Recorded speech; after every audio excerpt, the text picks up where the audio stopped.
Hello छात्रों, आप सभी का स्वागत है आपके अपने यूट्यूब चैनल स्टार एजुकेशन में। मैं लक्ष्मण सिंह लोधी आप सभी का स्वागत करता हूं। आपके लिए फिर से क्लास 11th फिजिक्स की वीडियो लेकर आया हूं। आज की वीडियो में हम यूनिट 7 का चैप्टर नंबर 7 के पार्ट नंबर 2 के बारे में डिस्कस करेंगे। तो आइए चलते हैं वीडियो की ओर और देखते हैं आज का हमारा वीडियो। तो आज की वीडियो में हमें पृष्ठ तनाव के बारे में डिस्कस करना है। तो हमारा क्वेश्चन होगा आज का, पृष्ठ तनाव किसे कहते हैं, इसका मात्रक और विमीय सूत्र लिखिए। पृष्ठ तनाव, ठीक। तो पृष्ठ तनाव जैसे कि नाम से स्पष्ट है, पृष्ठ तनाव यानी सरफेस टेंशन, मतलब पृष्ठ को बांधना, ठीक। जो जितनी मजबूती सतह को बांध सकता है वही उसका क्या होगा, पृष्ठ तनाव। तो लिखेंगे, द्रव का स्वतंत्र पृष्ठ सदैव तनाव की स्थिति में रहता है, उसमें कम से कम क्षेत्रफल प्राप्त करने की प्रवृत्ति रहती है, तब द्रव की इस स्थिति को पृष्ठ तनाव कहते हैं। ठीक है, क्या है ये, कम से कम क्षेत्रफल घेरने की प्रवृत्ति रखता है, पृष्ठ तनाव, ठीक। जो जितना कम क्षेत्रफल घेरेगा उसका पृष्ठ तनाव उतना ही अधिक होगा, और जो जितना ज़्यादा क्षेत्रफल घेरेगा उसका पृष्ठ तनाव उतना ही कम होगा। तो पैराग्राफ चेंज करके लिखेंगे, यदि किसी रेखा की लंबाई कैपिटल L और उस पर कार्य करने वाला बल F एवं पृष्ठ तनाव कैपिटल T हो, तब क्या हो जाएगा, पृष्ठ तनाव बराबर हो जाएगा बल बटा लंबाई, या T बराबर F बटा L। यदि लंबाई 1 हो तो, ठीक, यदि एक लंबाई हो तो यहाँ से परिभाषा निकलेगी। तो यहाँ से ये कुछ नोट भी दिख रहा है, इनको आप यहाँ से नोट कर सकते हैं कि यदि पृष्ठ तनाव कम है तो क्षेत्रफल अधिक होगा, पृष्ठ तनाव अधिक है तो क्षेत्रफल कम होगा, ठीक। और ससंजक बल हम पीछे वीडियो में पढ़ चुके हैं, जो ससंजक बल अधिक है तो पृष्ठ तनाव भी अधिक होता है, और ससंजक बल कम होता है तो पृष्ठ तनाव भी कम होता है, मतलब ससंजक बल पर ही पृष्ठ तनाव निर्भर रहता है, ठीक। तो यहाँ से एक परिभाषा निकलेगी, क्या लिखा है, यदि लंबाई को 1 मान लिया तो किसी द्रव का पृष्ठ तनाव वह बल है, किसी द्रव को जो पृष्ठ तनाव है वह बल है जो द्रव के पृष्ठ पर खींची गई किसी काल्पनिक रेखा के एकांक लंबाई पर पृष्ठ के तल में तथा रेखा के लंबवत लगता है, ठीक। तो यहाँ से आप नोट कर लेंगे। फिर इसका ऐसा ही मात्रक न्यूटन प्रति मीटर और विमीय सूत्र हो जाएगा mL0 T⁻²। यहाँ से आप डायग्राम बना लेंगे, ठीक। एक काल्पनिक रेखा है, ठीक, इस पर ये लंबवत बल लग रहे हैं, ठीक। फिर इसके बाद क्वेश्चन आता है हमारा, पृष्ठ तनाव को प्रभावित करने वाले कारक। पृष्ठ तनाव को कौन कौन से कारक प्रभावित करते हैं, ठीक। तो हेडिंग बना लेंगे, पृष्ठ तनाव को प्रभावित करने वाले कारक। तो इसे निम्न 3 कारक प्रभावित करते हैं। पहला करता है द्रव का ताप। सामान्यतः द्रव का ताप बढ़ाने पर उसका पृष्ठ तनाव घटता है, जो कि क्योंकि ताप बढ़ाने पर द्रव के अणुओं के मध्य ससंजक बल घट जाता है। क्या लिखा है कि यदि द्रव का ताप बढ़ाएंगे तो पृष्ठ तनाव का मान क्या हो जाएगा, घट जाएगा, क्योंकि जैसे ताप बढ़ाएंगे तो पृष्ठ तनाव क्यों घटेगा, क्योंकि ताप बढ़ाने पर जो पदार्थ है वो कहाँ दूर फैल जाएगा, थोड़ा सा उसके अणुओं के जो ससंजक बल है उसका मान कम हो जाएगा, बांधने की प्रवृत्ति कम हो जाएगी, ठीक। एक विशेष ताप पर द्रव का पृष्ठ तनाव शून्य हो जाता है, इस ताप को क्रांतिक ताप कहते हैं। फिर इसके बाद पॉइंट नंबर 2 आता है, घुलनशील अशुद्धि का प्रभाव। घुलनशील अशुद्धि, तो घुलनशील अशुद्धि यानी कि द्रव में घुलनशील अशुद्धि होने पर पृष्ठ तनाव घट या बढ़ जाता है।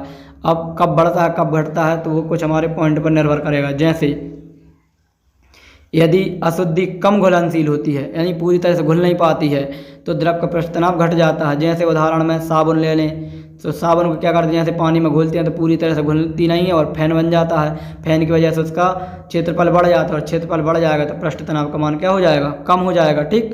फिर इसके बाद पॉइंट 2 आता है, यदि अशुद्धि अधिक घुलनशील है, यानी पूरी घुल गई, तो पूरी घुल गई, जैसे द्रव में नमक घुल जाता है तो पृष्ठ तनाव क्या हो जाएगा, बढ़ जाएगा।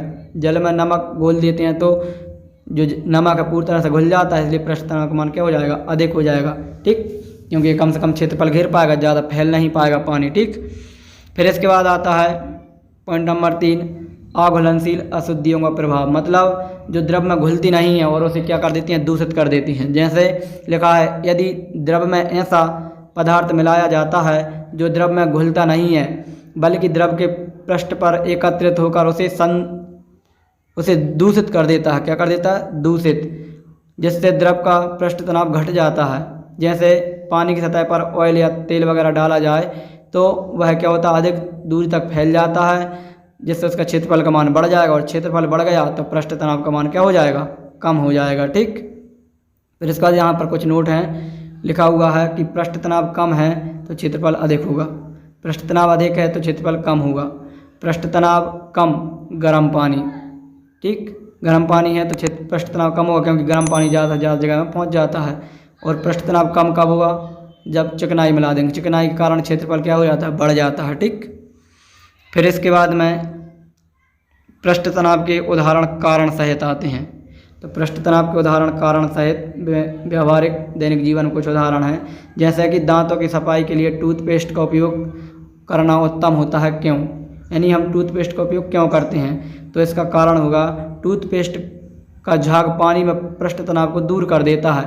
मतलब जैसे हम टूथपेस्ट को पानी के साथ हमारे दांतों से करते हैं तो क्या होता है, वो अधिक से अधिक क्षेत्रफल में पहुंच जाता है, और क्षेत्रफल जैसे ही बढ़ जाता है तो पृष्ठ तनाव का मान कम हो जाता है और दांतों को अच्छी तरह से क्या कर देता है, साफ कर देता है। ठीक, इसलिए सफाई करने में अधिक उत्तम होता है। फिर इसके बाद में उदाहरण नंबर 2 आता है, कपड़ों को साफ करने में साबुन सहायक होता है, तो क्यों होता है, तो इसका भी कारण वही हो जाएगा कि साबुन पानी के पृष्ठ तनाव को क्या कर देता है, कम कर देता है।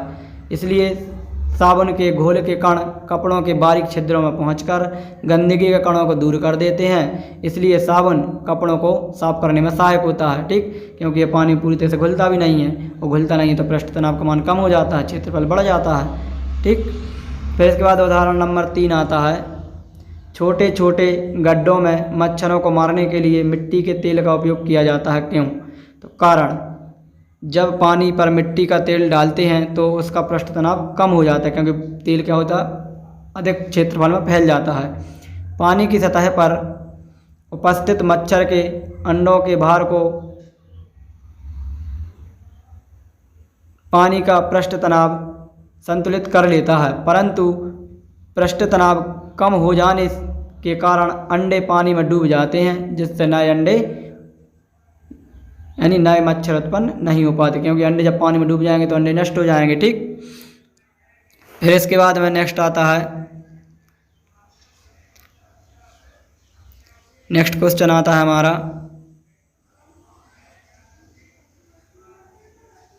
स्पर्श कोण।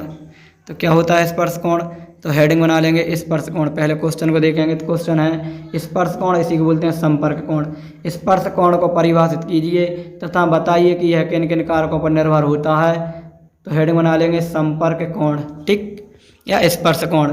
तो जब कोई ठोस किसी द्रव के संपर्क में आता है, कोई ठोस है और किसके संपर्क में आ रहा है, द्रव के संपर्क में, तो स्पर्श बिंदु से द्रव की सतह पर खींची गई स्पर्श रेखा द्रव के अंदर डूबी हुई सतह से जो कोण बनाती है उसे संपर्क कोण या स्पर्श कोण कहते हैं। क्या लिखा है कि जब कोई ठोस किसी द्रव के संपर्क में आता है, अभी नीचे डायग्राम से भी बताएंगे चित्र से, तो स्पर्श रेखा बिंदु से द्रव की सतह पर खींची गई स्पर्श रेखा द्रव के अंदर डूबी हुई सतह से जो कोण बनाती है उसे क्या कहते हैं, संपर्क कोण या स्पर्श कोण कहते हैं। इसका मान द्रव के अणुओं के मध्य ससंजक बल तथा इसका मान जो है द्रव के अणुओं के मध्य ससंजक बल तथा द्रव व ठोस के अणुओं के मध्य असंजक बल पर निर्भर करता है। इसका जो मान है क्या होता है, इसका मान अणुओं के मध्य तो ससंजक बल पर, लेकिन द्रव और ठोस के अणुओं के मध्य असंजक बल पर निर्भर करता है। यदि असंजक बल का मान ससंजक बल के मान से कैसा होता है, अधिक होता है, तो द्रव ठोस को भिगोता है, तो संपर्क कोण का मान 90 डिग्री से कम अर्थात न्यून कोण होता है जब भिगो देता है। ठीक, फिर इसके बाद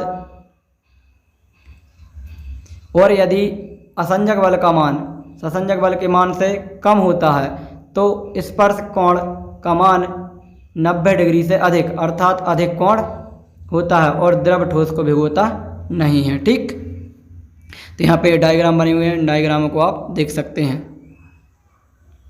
ये हमारा इसमें ये द्रव भरा हुआ है, इसमें ये एक हमारी क्या है, छड़ है। ठीक, तो जो इसमें जो कोण बन रहा है ये हमारा क्या है, संपर्क कोण या स्पर्श कोण। एक ये जल में है, ठीक है, और एक यहाँ पर पारा लिया गया है, ठीक, द्रव धातु पारा, इसमें ये पारा भरा हुआ है, ठीक। यहाँ पर भिगोता नहीं और यहाँ पर क्या होता है, भिगो देता है, ठीक। फिर इसके बाद इसके कारण आते हैं, क्या आते हैं, कारण। तो कारण क्या है, तो हेडिंग बना लेंगे कारण।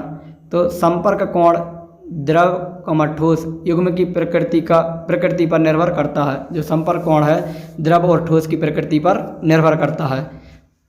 नंबर 2 है संपर्क कोण द्रव के ताप पर निर्भर करता है। जो संपर्क कोण है क्या है, द्रव के ताप पर। और पॉइंट नंबर 3 है संपर्क कोण अशुद्धि की मात्रा पर निर्भर करता है, ठीक। किस पर, अशुद्धि की मात्रा पर।